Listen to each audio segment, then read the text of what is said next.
Welcome back to Explaining Everything, the channel where we dive into the stories and mysteries behind everyday things. Today's question comes from one of our curious viewers, Pablo Smith. Thanks for the suggestion, Pablo. You asked, why are tennis balls fuzzy?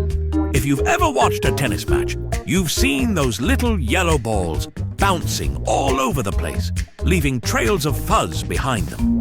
But have you ever wondered, why the fuzz?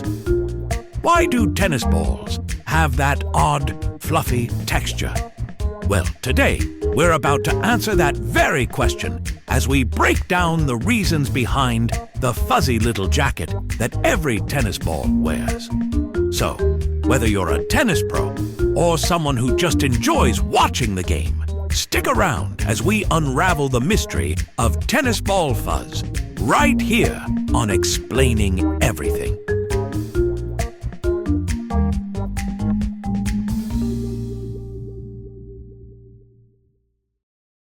All right, let's get straight into it. You might be wondering if the fuzz on a tennis ball is just for show, or if it's actually serving a purpose. Spoiler alert, it's doing more than just making tennis balls look like tiny, sporty, yellow Chewbaccas. In fact, the fuzz is essential for the ball's performance on the court. It helps create drag. Yes, drag. That's not just something you see in drag races, folks. It's what makes the ball slow down, bounce, and react to the player's hits. Without the fuzz, tennis balls would just be like little rubber bouncy balls, flying everywhere at insane speeds. You'd never get a proper rally going. Imagine trying to play tennis with a bouncy ball that's basically the speed of light. Not fun, right? But here's the thing. Tennis balls weren't always fuzzy. In fact, when tennis first began, the balls were actually made from leather and stuffed with feathers. Yes, you heard me right. Imagine a tennis match with balls that looked like they'd been plucked from a pillow and stuffed into a leather casing. I mean, I'm just picturing the feathers getting everywhere, and it's a disaster waiting to happen. But it wasn't until the 19th century that the fuzzy felt material became the go-to for tennis balls. This change helped improve the speed and durability of the balls, giving them that familiar fuzzy texture we all know today. So you can thank some forward-thinking folks back in the day for deciding that tennis balls needed a makeover to perform better. Otherwise, we'd be playing with leather-feather combo balls, which would likely be much more squawky than sporty. But let's talk about what makes up this fuzz. It's not just any ordinary fuzz. The outer layer of a tennis ball is typically made from a blend of wool and nylon, which is super important for giving the ball that ideal texture.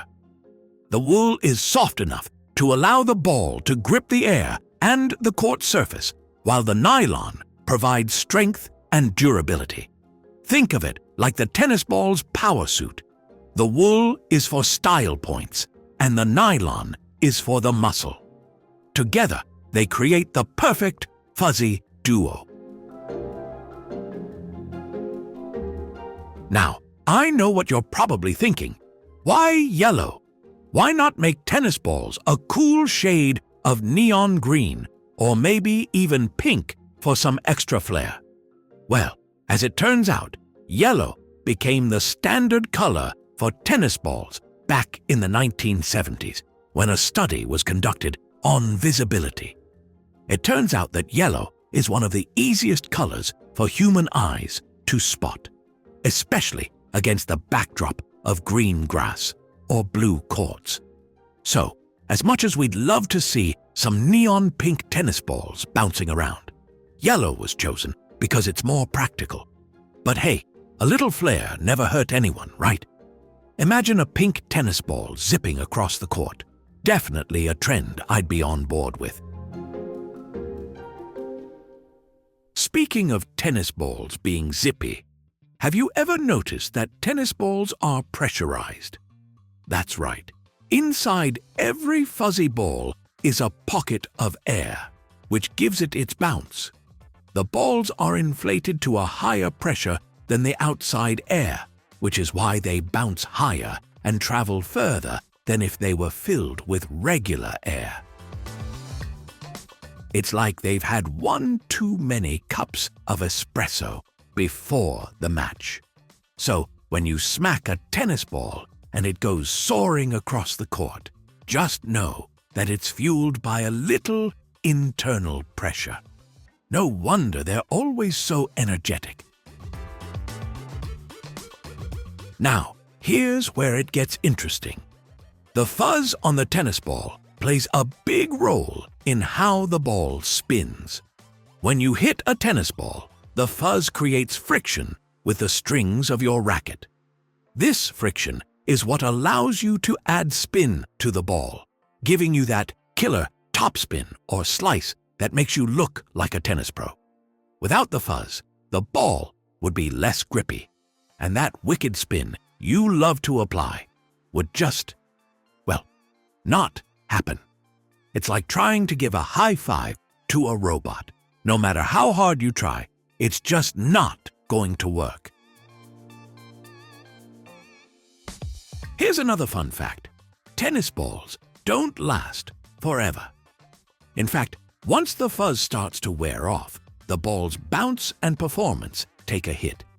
That's why tennis players constantly replace their balls during a match. As they get used, the fuzz starts to flatten out, and the ball loses its ability to grip the air and the court. So, when you see tennis players throw out their balls after just a few games, it's not because they're wasteful, it's because they're aiming for that perfect game. And hey, if the pros need fresh fuzz, then I think we can all agree that replacing them is definitely necessary. So, there you have it, folks. The fuzz on a tennis ball isn't just there to make them look cute. It's actually a crucial part of their design. It helps with drag, spin, and even visibility, making sure that tennis matches stay exciting, challenging, and fast-paced. So, next time you're on the court, give a little nod to the fuzz. It's doing a lot more than you think. Now go out there and smash those fuzz balls like a pro. If you learned something new or just had fun, don't forget to hit that like button, subscribe, and share this video with your friends. And if you have suggestions for our next video, feel free to share them in the comments below. We'll be sure to give you an acknowledgement for your contribution. Thank you for tuning in, and join us next time here in the channel that answers all the why, what, who, where, and how questions you've always wondered about, here on Explaining Everything.